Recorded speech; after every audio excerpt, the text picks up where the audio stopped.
Right now, though, joining me is Trevor McCrisken, an expert in foreign policy at the University of Warwick. Good morning to you, Trevor. Good morning, Lisa. Appreciate your time this morning. Thanks very much indeed. For you, then, in your field, how crucial is it that this list of countries announcing sanctions against Russia grows quickly and that the rhetoric and perhaps anger and criticism becomes very evident for President Putin to see clearly? So I think the objective here obviously is to try to deter any further action on the part of Russia for Putin to understand that if he does take further steps, militarily within Ukraine, that is going to be met with even stronger economic sanctions from not just the United States and its NATO allies, but also countries outside of the NATO alliance. Japan and Australia obviously have joined the sanctions that have already been imposed. And so all of this pivots around the question of sovereignty of Ukraine, of, the fact that one country should not seize territory from another country.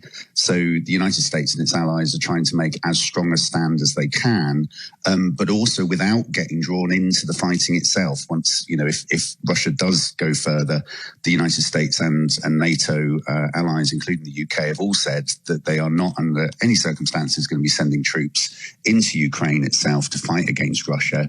And of course, Putin understands that and knows that. So it's how much sort of financial and economic pain he's willing to have Russia suffer in order to achieve the objectives that he's got, knowing full well that he's not going to face the full military might of NATO if he does proceed in Ukraine.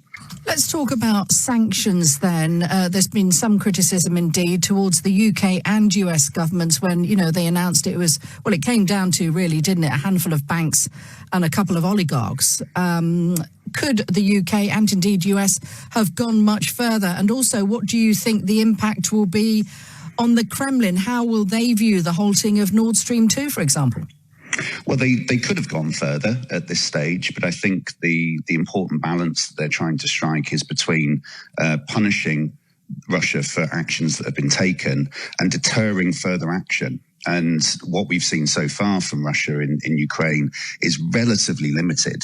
It's, as Biden termed it, the beginning of a Russian invasion, perhaps. But of course, what the US and the UK and other NATO allies are trying to do here is dissuade Putin from carrying out any further military action in Ukraine, pushing out further in the regions he's already in, or even trying to take over the whole country.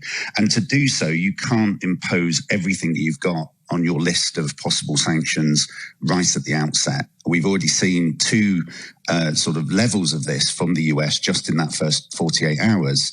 Their initial response to the recognition of the independence of Donetsk and Luhansk was simply to place sanctions on individuals within those regions. Then later in the day, when it became apparent that Russian troops and tanks were being ordered into the region, then you got this stronger set of sanctions being announced by Biden. And these are very strong sanctions, particularly I think the Nord Stream 2 that you mentioned there, Germany agreeing to halt the certification of that pipeline is a very serious measure. But the US and other EU and UK and those allies outside of NATO have to hold a certain amount back. So they've still got more to threaten Russia with and to play that into the calculations now that Putin is making about how far he's willing to go to achieve the objectives that he seems to have around Ukraine. No doubt you would have watched Putin's address to the nation a couple of nights ago now, wasn't it, pretty closely. What did you make of his sort of rationale and his demeanour and indeed his end game in this conflict? Why does he actually want Ukraine back in the USSR fold so badly? Well, not in the USSR fold, of course, but it is related to that, isn't it? That he sees Ukraine very much as historically being a creation of the Soviet Union and that it's rightfully part of Russia. And, he's made those points before, but he made them very, very strongly with very intense rhetoric in that speech that he gave. So there's every indication there that his objective here is to take back, as he would see it, the whole of Ukraine to to seize control of the country, or at the very least to have those areas that he thinks are traditionally Russian-speaking and therefore should, by rights, in his opinion, belong to Russia, that those areas should return to the Russian fold. And, even if it doesn't involve taking over the whole country, that he would much prefer there to be a more pro-Russian rather than pro-Western government in place. But it's always difficult to know exactly what Putin is trying to achieve. I mean, he pushes very hard on things, perhaps understanding that he's not going to get everything he wants, that, he will have to stop at some point because it will reach a level of danger in terms of creating a wider war or something like that, which I don't think that Moscow really does want. So it's this, the messages that we're getting from Putin are that he's incredibly serious about this, that he wants to take the whole of Ukraine, but there might be part of a bigger game plan here, that he's trying to kind of push the West to the point that he feels he can, and then he will perhaps step back from the brink. What we see over the coming days, I think, is going to be absolutely crucial here. Is he going to stick with what he's got? Is he going to twist and go further? One reason why he might go further quicker rather than waiting a while is that one of the other measures that the US and its allies are putting in place is more military aid to Ukraine itself.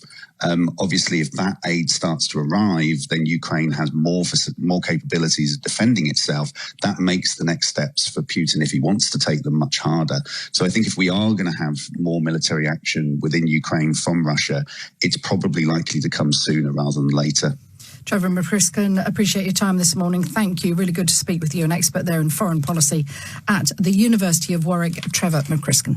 Where the news never stops. LBC News. We see news time. It is now.